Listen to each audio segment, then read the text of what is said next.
Basaro ambe sigin hakila ambora kuma sugune bleni kan ambora kuma feminye kaliya yaran ko faida di faida di la donc o kofe am kuma na feminye muso jala o banana kechugola amina kuma jabeti kan ni jabeti bana ambi na nega sira la platumu mo question posée ani baro ke fen saba mika ni mo bi fe ka ngali ke o konna voilà ni bi fe ka ngali ke sugune bleni kan ibu ngali kaka andama semi ma pour que aka wala ye ensuite ni mi bi fe ka ngali ke muso jalan ta fan fela la ibe donc ka ngali ke ensuite oye flana sabana ni mo bi fe ka ngali ke jabeti kan nan klala ambi ngali question nu ambuluta o kofe am sorkana karamogo aka faida di ama femrela no yi garsega fana parce que kene akofe akada yanga don zoro awo ka don dwanda wuta d'accord oti bagato wala ya John do beda ko John do da bagato wala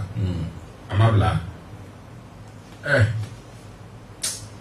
ala di mosay fa ma bi se ka to sorota beka buli no fe imina na ka ko fe make ala ba de kana saballe mo go kulu kulu le no fe wari bi bulu abeti kan ba ele beti ni ele wala ne ko ni nteriga ko ni ndu anjo tala le no ka sabale ko anteriga ko kala ka fian boda duma kere kere ni abdul nyank wi nteriga du o me fendo yi flow jalaki le wala ya baba pero flow jalaki o te flow ka were che kungo de o ka la ga o ka fian da boda ni di ato di ntrike ma abdul nyank mbale de donc sobe voilà donc ambe do okui awo ama fo gujo bala de maligi bulwari yani ni kema kana amfana no fe ama fo de an godi kanyi mo ya fama bi tie fe ma flemi o e ka tele gudu o bulwari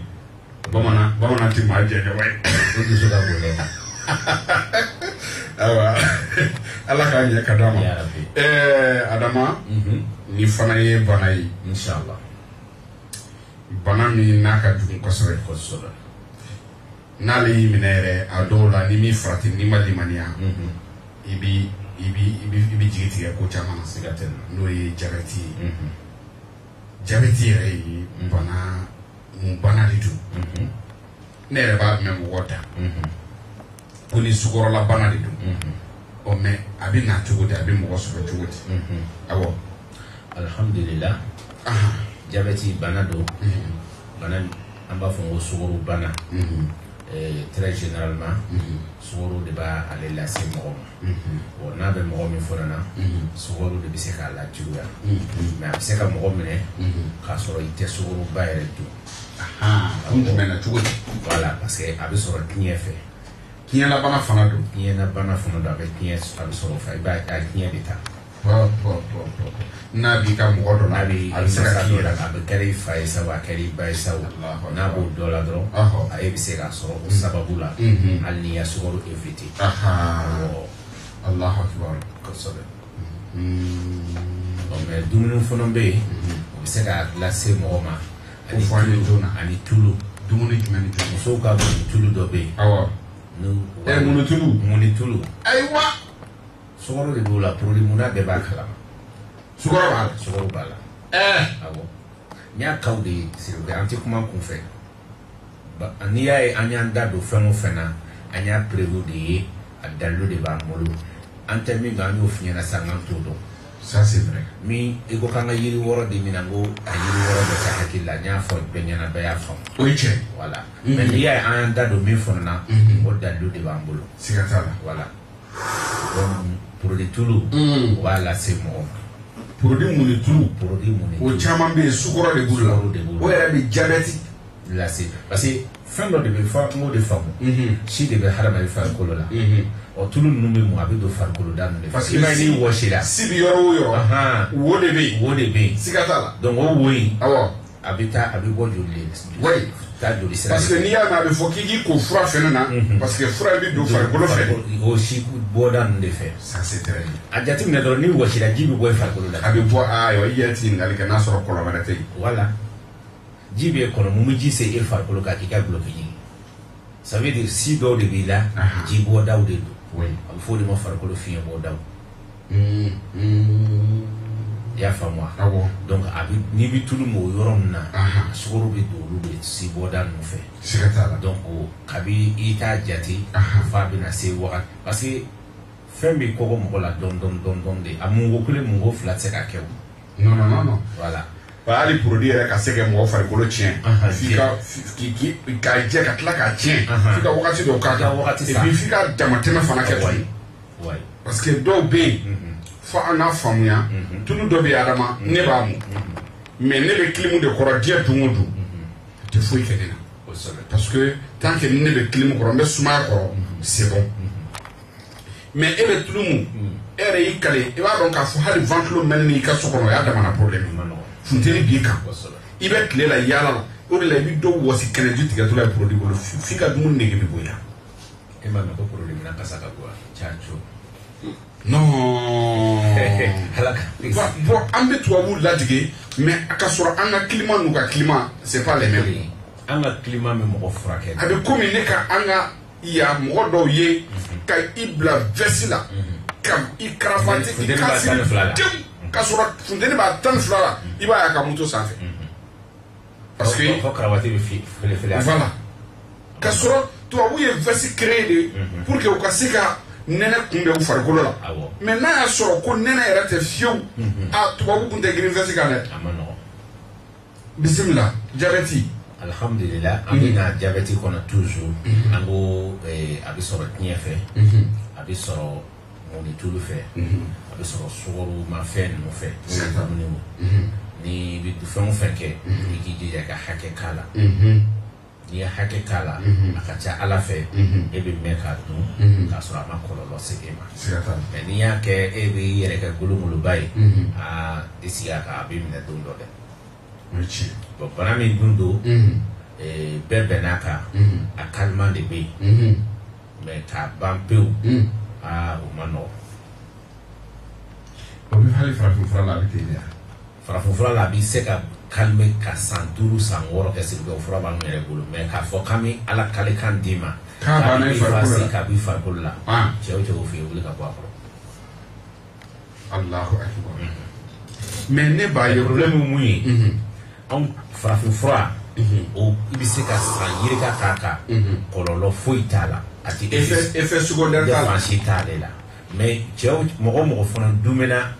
jabɛti fura tubabu fura kan que ça soit a kɛra comprimé o que ça soit a kɛra insuline a pikirulama o a bɛ kɔlɔlɔ dɔ de s'i ma a ka teli ka problème de kɛra de se bɛɛ a tigilamɔgɔ bɛɛ ma parce que a bɛ kɛra ka bâtiment de teliya ale b'o de kɛ a b'o de kɛ donc ni kɛra ka bâtiment bɛ se ka boli k'a daminɛ chaque seconde chaque minute a bɛ siɲɛ 60 kɛ a bɛ comme chaque seconde a bɛ lamaga ko kɛ k'a daminɛ 60 la seconde 60 ka taa se seconde 90 ma problème foyi t'i sɔrɔ mais n'a tora ka tɛmɛ olu kan hali n'a seginna ka na a bɛ n'i y'a tora k'o kɛ siɲɛ damadɔ ni Ala ma fara i kan dusukun ko problème bɛ se k'i sɔrɔ. Allahu akbar o diyara n ye. Facebook sanfɛ u bɛ ka an lajɛ Sheikh Mariam Arama u bɛ k'an lajɛ ka taa se mɔgɔ caman ma parce que hali ne ɲɛ bɛ muru fɛnsɛ muru dadalen kɛ ka kɛ tan de. Sefi Islam cɛ silamɛya ba muru o ti yan fɔlɔ dɛ. Ayiwa a tun bɛ aw fan fɛ o dɛ. O se ka fɔlɔ caman nana sen na ka bɔ nɔrɔ la dɛ. An ka foli bi Facebook kan mɔgɔ bɛɛ mɔgɔ k'an filɛ Facebook sanfɛ ani fɛn min ye YouTube fana sanfɛ mɔgɔ caman bɛ k'an filɛ an ka foli ani tɔni ni wale ɲuman dɔn bɛ ka ɲɛsin bɛɛ ma. Fɛn min ye sirifu ka ma mago ɲɛ kɛnɛ an b'o de kan pour que ka adamadenw degunnen ka u sɔn k'u to u sigiyɔrɔ la Radio Patriote sanfɛ 88.1. Adama halisa an bɛ taa ni jabɛti. Jabɛti bi mɔgɔ minɛ a bɛ fɔ i ka sukaro bila o y'a ye a sera yɔrɔ jumɛn ma o y'a selen a kɛlɛ yɔrɔ de ma a bɛ fɔ waati min na i ka sukɔrɔ bila parce que n'i ma sukoro bila a bɛ se ka taa ɲɛ koma na awɔ o tɛ sikara ya o ye sikara ye dɛ o ye kelen ye ni joli tora ka bɔ i la ka to i la dɔgɔtɔrɔ tɛ solution foyi d'o la an bɛ na n'o ye an bɛ na ni o ye mais sisan ni a sera karisa sukɔrɔ bila tubabu de y'o fɔ mais farafin fura la mun bɛ yen sukɔrɔ bila wagati la i bɛ se ka min kɛ i tɛ se k'o fɔ an ye wa parce que olu ye sukɔrɔ dɔw bɔ ko jabɛti tɔ kan k'o de dun o wagati la an ka sukɔrɔ dɔ ninnu k'olu bila parce que mais farafin ye fɛn bɔ wa sukɔrɔ jɛman in awɔ ale ka girin awɔ ale ka teli ka jabɛti yɛlɛ teliya la ka tɛmɛ fɛn caman kan hali an bɛ namasa ni mangoro minnu dun olu sukɔrɔ bɛɛ ka fisa ni sukɔrɔ jɛman ye olu bɛɛ ka fisa ni sukɔrɔ jɛman ye sukɔrɔ jɛman parce que produit dɔw de fana b'a la min b'a jɛya nin cogo la donc olu bɛɛ ka jugu jabɛti tɔ ma mais fɛn bɛ farafin bolo min tɛ tubabu ka jabɛti sukɔrɔ nin ye bon o sukɔrɔ tɛ an bolo fɔ n'a kɛra di ye donc jabɛti tɔ di tɛ problème créé a la di ye naturel ye a tɛ problème créé jabɛti tɔ ni bon an b'a fɔ ka d'a kan n'i b'a fura ta tacogo la parce que n'i y'a hali tubabu bɛ sukɔrɔ kisɛnin d'i ma u bɛ fura dɔ d'i ma u b'a sɔrɔ i bɛ ka fura dɔ de ta maintenant farafin fura dɔw bɛ aw bolo aw bɛ min d'u ma u k'a ta tacogo la mais o bɛ ta komi a tigi ka état yɛrɛ bɛ cogo min na o fura bɛ d'u ma n'o état ye fura bɛ d'u ma pour que jabɛti kana yɛlɛ taux kana yɛlɛ pour que a ka se ka a bɛ niveau min na a k'o conserver a k'o garder i y'a faamuya a bɛ kɛ o de kama bon Adama yanna entre parenthèse min ni ɲininka yɔrɔnin dɔ la tubabu u bɛ recherche kɛ halisa bana kan a fura bɛ se ka sɔrɔ cogo di kosɛbɛ o tɛ tiɲɛ ye mais est ce que aw farafin furabɔlaw aw minnu bɛ farafin fura kelen kɛ ka adamadenw furakɛ mais est ce que aw bɛ ka recherche kɛ nin bana ninnu kan wa parce que l'autre jour n ye forila ka dɔ ye Facebook sanfɛ Solomana Jara le fou ne yɛrɛ denkɛ a ye taara ka maître Solo Zigiri Solo ko tɛ dɛ Zigiri Solo ko tɛ Solo lamɛnnikɛla ko tɛ nin ye Solo min ye maître Solo dɔnnibaa don karamɔgɔba don a bɛ Bamani Tɛnɛnbugu la ye o tɛ mais ne ɲɛ b'a la o don u bɛ ka kalan kɛ u bɛ ka bio de kalan kɛ mais u dun ye farafin furakɛlaw de ye mais u bɛ ka baara kɛ ni adamaden kɔnɔna nugu de ye nugu bɛ baara minnu kɛ u bɛ ka explication di a kan i n'a fɔ dɔgɔtɔrɔw mais ka sɔrɔ farafin fura de don aw bɛ k'o kɛ wa s'il vous plaît an bɛɛ bɛ association kelen na an bɛɛ bɛ formation kɛ ɲɔgɔn fɛ ka sababu kɛ mun ye dɔnni da kelen tɛ justement dɔnni donda ka ca bon n'i ka dɔnni kɛra kelen dɔrɔn u bɛ n'i sigilen bolo minɛ o ye tiɲɛ dɛ bon k'a fɔ n b'a dɔn i tɛ se k'a bɛɛ dɔn an b'a sɔrɔ ɲɔgɔn bolo de siga t'a la alhamdulillah an bɛ dɔgɔtɔrɔ ɲɛnamaw ɲini an yɛrɛ ka professeur dɔw bɛ yen u bɛ cours d'école de médecine na u bɛna cours k'an kun bana yɛrɛ bɛ na cogo di a bɛ développer cogo di ni mɔgɔ kuman'i fɛ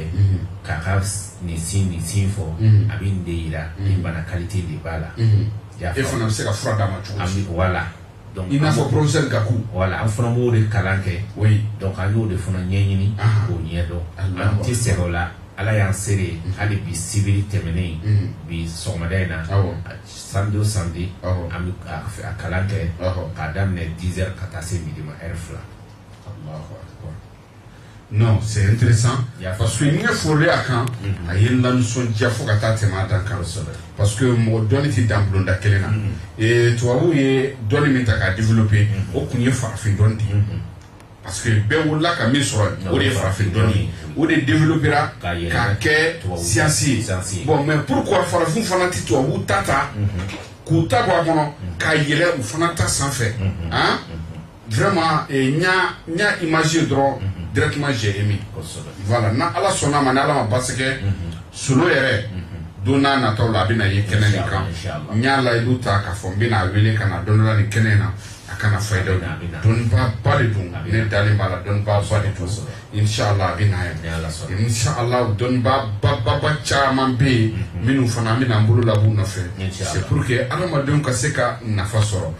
adama ni jabeti ye joli bo adama dena ka joli bo ila sena wali mabulo la ko joli inte no ya fiu o me mun bi kana no yi au tir résine dessus donc on veut la délicat même douma oui donc ni yo ko sa ko ndron akacha ala fe ni hali kala ni wasi we fe ndo nanakira no kera juri osuma mandi Allahu akbar ya fa moi bon au-delà abi diabète to amano don parce que va sur le très général diabète do se mo mala di se dum tem mo ko ba de do bon yoro ni mo ko ba be boli se ka pera kuna il se ka faire no force aka o mais il va sur le très généralement diabète to la me ba ko hakato chama kulo ka gele abi fo fe mi manu mare we excité de ka koka voilà le problème bon et du masala mo do fe do be et c'est ka o gele bolo se ka tala ya ni le digi ya bara gele yora aga chokorba do be dina la tomo ado tulo balanza ade se de la ko se ka ngatige e agogo ka tala leso ka jemli ka le tige voilà do do ye se tige ye se kirine ka tige ayi ni ngare ka ko docteur Bari nse tigara dewa docteur Bari ko ba ko se ma tige kanya akurule ka bandi ke ka sire ko ayi sigi soni a hakili tigina ka fo a ka se ndo mi na ka ese ko kuru kwa aya o ti se ka kuru ako docteur Bari ko docteur Bari ko ni mi se ka kuru wa docteur Bari ko ko mo na kuru amalo jo ya se tige ya te Allah akbar yi chefo sona ni diabète a joli bo mo la ati se tige lima mais doni kono ferele do docteur bi mo chama se tige ala ya sere mo ngatige bi mo chama bolo tige ala ya sere mo ngatige mais seulement faire dans le dos anti communiquer nous fait parce que avec comme il fallait un biscuit bien en nous lutter justement donc on l'ouvre nous la gauche concernant ambaye hali de fitiri bagana sisa ibaye follow anga makorobo ube frado tobi ka de fitiri ma ka amiala ka kwala ka ka fari kwala ka fari mu kosobeli situlu na ayi mais ni docteur boro kala ma wetibula wa ko mun yake kama anga ke odi je mais ka so docteur yere o doke o yere ka so wa kala ibara problème yere moya fando be an panu kuna ala ma foi ke dansa fon fembe kukuluka ala de afo qur'ana kono ala de harama denda ka bonya ka karama femi be gireka ka kuluka di amma femi be jijuro ka kuluka di amma fon fembe kukuluka adala harama dende kama ngamba ulala siruke mo dimsino la ka basa sogo matarafa siruke bana mani mine chugo e ati iso so ka se niveau de la bi boda so basa ajate mina dro 600 demseni fon famous basa matrafa o to o shela mari siruke nu bana ni yu mina dro iba ko ni afie bo samia ko busa to la ay ni afie bo mo le samia falena azunga fi yo ba ka de basa dubio voilà sur ka so basa kelemi bana bi wolo flane fraka siruke ay basa keli basa grille c'est le grille complet a to ko ni bongo ka ere kan basa soroka parce que bongo solution no soro bagana basala amru so ko mo mo soro basala parce que on a busa de ta ko la ka ta basa chika ko ka bi mais bongo ka ke wara u li dolen kise ayo e ga anga fa de la même bongo ka haketo bongo dimse no bo kere non te a odone non te to e carte ici là mais ka dolen kise ka kira basa mine ka basa danyo ko fo keme e o te solution yi mais il va kalama mo do be dimse no ne ko basa no sawo